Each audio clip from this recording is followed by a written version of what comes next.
अस्सलाम वालेकुम नाजरीन, आप सबका खैर मकदम में शहर हैदराबाद टीवी न्यूज चैनल पर। आइए नाजरीन देखते हैं आज की अहम खबर। వచ్చే రీజనల్ రింగ్ రోడ్డును మనం తొందరలోనే అభివృద్ధి చేసుకోవాలి. ఇయాల ఇదే కాకుండా ఈ ప్రాంతానికి మెట్రో రైలు కూడా రావాలి. అందుకే నూతనంగా మెట్రో రైలు ప్రతిపాదనలు ఉప్పల్ నుంచి ఎల్బీ నగర్ నుంచి హయత్ నగర్ వరకు ఇయాల మెట్రో రైలు వేయడానికి మన ప్రభుత్వం నిర్ణయం తీసుకున్న తొందరలోనే మన హయత్ నగర్ కు మెట్రో రాబోతున్నది.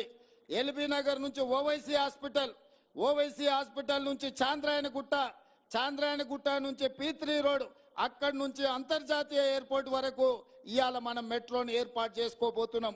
రేపు ఎవరైనా హయత్ నగర్ లో మెట్రో ఎక్కిండ్రంటే అంతర్జాతీయ ఎయిర్పోర్ట్ వరకు అంతరాయం లేకుండా ఎల్బీ నగర్ నుంచి ఓవైసీ హాస్పిటల్, అక్కడి నుంచి చాంద్రాయణగుట్ట, అక్కడి నుంచి ఎయిర్పోర్ట్కు పోయేటట్టు ఇయాల మనం మెట్రో రైలు వేసుకుంటున్నాం.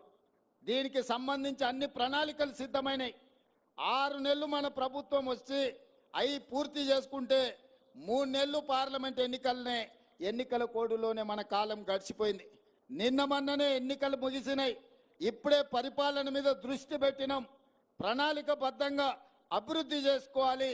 అదేవిధంగా మహేశ్వరం ప్రాంతంలో ఏదైతే 25,000 ఎకరాల భూసేకరణ జరిగిందో మొత్తం ఐటీ ఫార్మా కంపెనీలు పెడితే మన ప్రాంతం అంతా కలుషితం అవుతుందన్న ఆలోచనతోని అక్కడ వివిధ అభివృద్ధి కార్యక్రమాలు తీసుకెళ్లాలని, అక్కడ యూనివర్సిటీలు పెట్టాలని, అక్కడ ఐటీ కంపెనీలను పెట్టాలని, అక్కడ పెట్టే ఫార్మా కంపెనీలలో కూడా పొల్యూషన్ లేకుండా ఓన్లీ టాబ్లెట్స్ తయారు చేసే కొంత భాగమే ఇవ్వాలని, ఎలక్ట్రిక్ కార్లను ఉత్పత్తి చేసే పరిశ్రమలను తీసుకురావాలని, బ్యాటరీలను తయారు చేసే పరిశ్రమలను తీసుకురావాలని, అక్కడనే స్పోర్ట్స్ యూనివర్సిటీ పెట్టాలని, అక్కడనే మెడికల్ హెల్త్ హబ్ క్రియేట్ చేసి మెడికల్ టూరిజంలో ప్రపంచంలో నుంచి ఎవరికి ఏ వైద్యం కావాలన్నా మన హైదరాబాద్ ఎయిర్పోర్ట్ నుంచి మన రంగారెడ్డి జిల్లాలో ఒక మెడికల్ టూరిజంని అక్కడ ఎస్టాబ్లిష్ చేయాలని ప్రణాళికలన్నీ మా మిత్రుడు IT and industries minister Sridhar Babu garu ప్రణాళికలు సిద్ధం చేస్తున్నారు.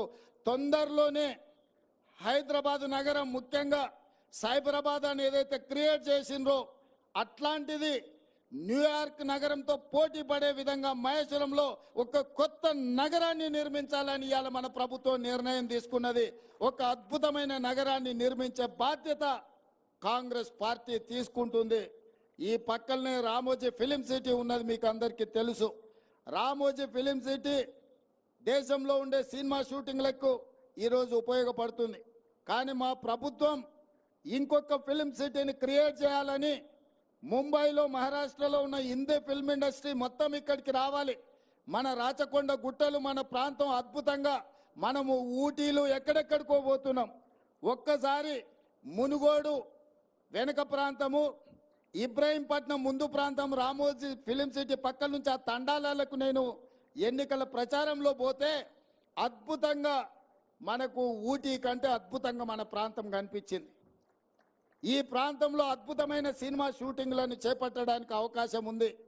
రాచకొండ ప్రాంతాన్ని ఒక అద్భుతమైన ఫిల్మ్ ఇండస్ట్రీకి అవసరమైన అభివృద్ధి కార్యక్రమాలు చేపట్టాలి అని ఇవాళ మన ప్రభుత్వం ఆలోచన చేస్తున్నది.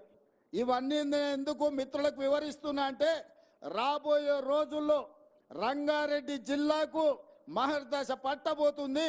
ప్రపంచానికి ఒక పర్యాటక క్షేత్రంగా మన రంగారెడ్డి జిల్లా మారబోతుంది. మన పిల్లలకు ఉద్యోగ ఉపాధి అవకాశాలు కల్పించే బాధ్యత మన ప్రభుత్వం తీసుకుంటుంది. ఇవాళ ఈయన ఏమీ చేస్తలేదు అన్నట్టుగా మాట్లాడుతున్నారు. నేను అడగదలుచుకు